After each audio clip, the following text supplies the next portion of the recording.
Assalamualaikum warahmatullahi wabarakatuh. Kami dari AB Center, saya Wahyu, Ketua Jawa Barat, berkunjung ke Pak Kolonel Purnaweran Sugeng Waras.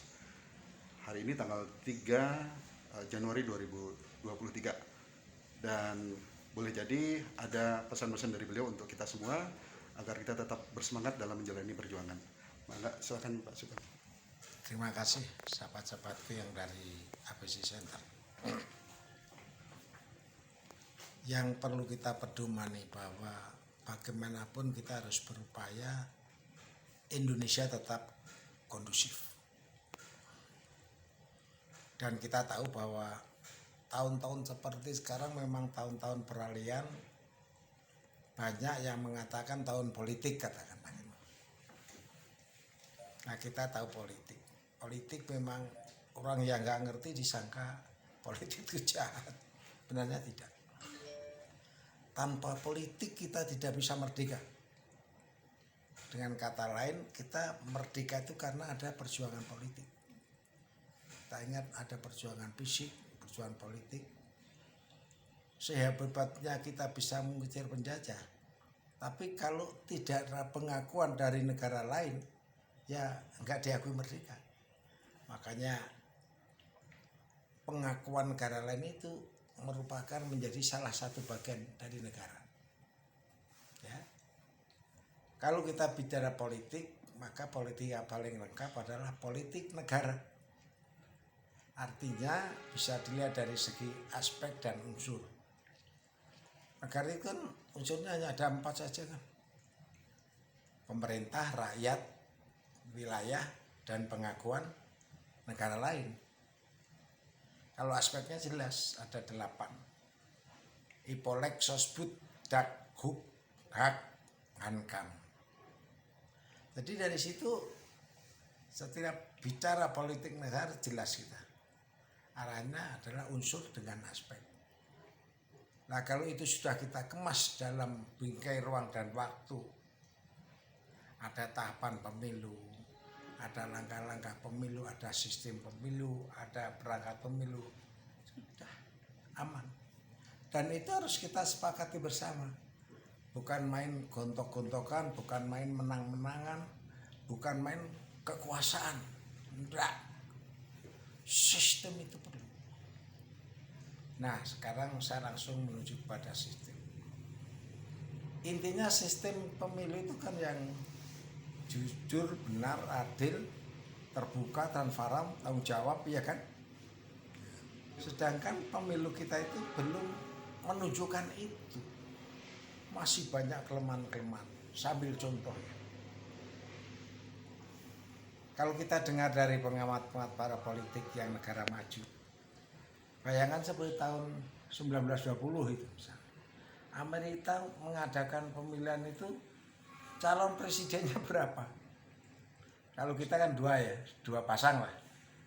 Itu 1212 pasang. Ya, mereka terdiri 50 bagian negara, tapi akhirnya dengan sistemnya dia selesai tepat waktu dan terbuka, transparan, mereka merasa senang semua. Meskipun ya tidak 100% ya. Kenapa kita tidak bisa? Pasti alasannya mungkin mereka karena negara sudah maju. Enggak. Tergantung dari niat kita. Kalau memang kita niat melakukan pemilu dengan baik, ya pasti akan berhasil baik. Pada prinsipnya perencanaan yang baik itu 50% sudah menjadi kemenangan. Faktanya kita dengar isu-isu, namanya isu bisa benar bisa salah. Tapi paling tidak menjadi perhatian kita nih. Kalau ada isu atau informasi bahkan mendekati A1 tentang pemilu masih jauh, tapi faktanya sudah bisa dilihat hasilnya. Yang menang salah satu bahkan lucu. Tidak ada bisa. Oleh karenanya khusus kepada adik-adik saya yang di AB Center ini ya, marilah kita dukung saran atau sistem yang baik sehingga demokrasi ini berarti berjalan-jalan dengan baik. kita kasih kesempatan teman-teman kita. Dan yang harus lebih waspada kita itu terhadap isu-isu yang memang ingin membuat tidak kondusif. Contoh, awal kita dengar ada koalisi gini, tapi terus belum bagaimana supaya itu tidak solid, tidak valid, akhirnya dianggap pecah kan. Nah yang gitu-gitu itu yang kita harus waspadai.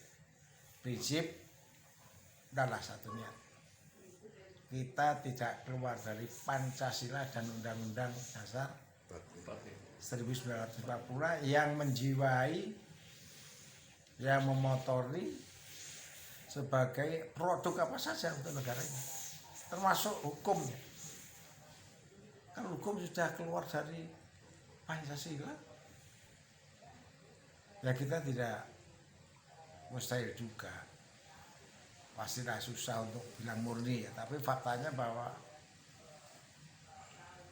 isu-isu hukum kan banyak, sehingga muncul hukum seperti PPPHP, Omnibus Law, Cipta Kerja, termasuk mineral, termasuk terakhir yang IKN. Semua itu ada prosesnya, ada sistemnya, ada mekanisme. Jadi semua harus berjalan bagus. Nah kalau terakhir seperti undang-undang yang terakhir, katakanlah KUHP yang baru ya, itu kan lucu. Ada aturannya kan, anggota DPR jumlahnya 575 misalnya. Sidang itu bisa disahkan atau menjadi sah kalau dihadiri secara fisik sekian orang, 2/3 atau separuh lebih, itu semua tergantung.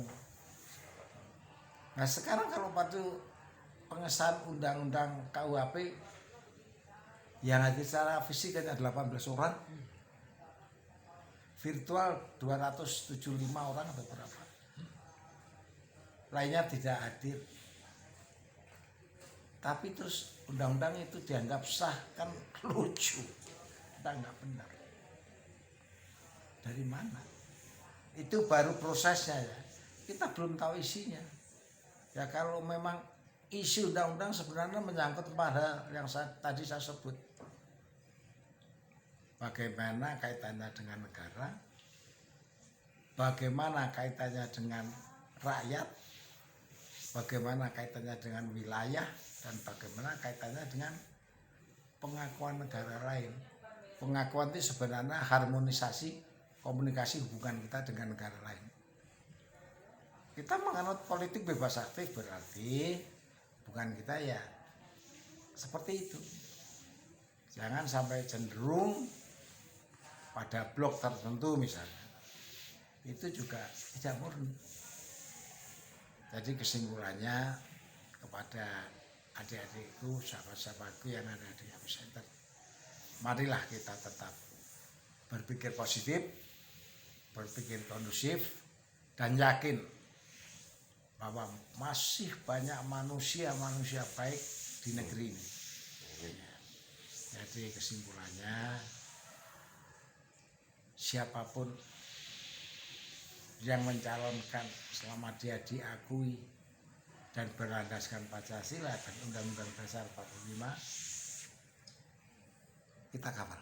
Semoga Pak Anies Kita kawal. Amin. Lebih-lebih kita nggak bisa memungkiri bagaimana kiprah perjuangan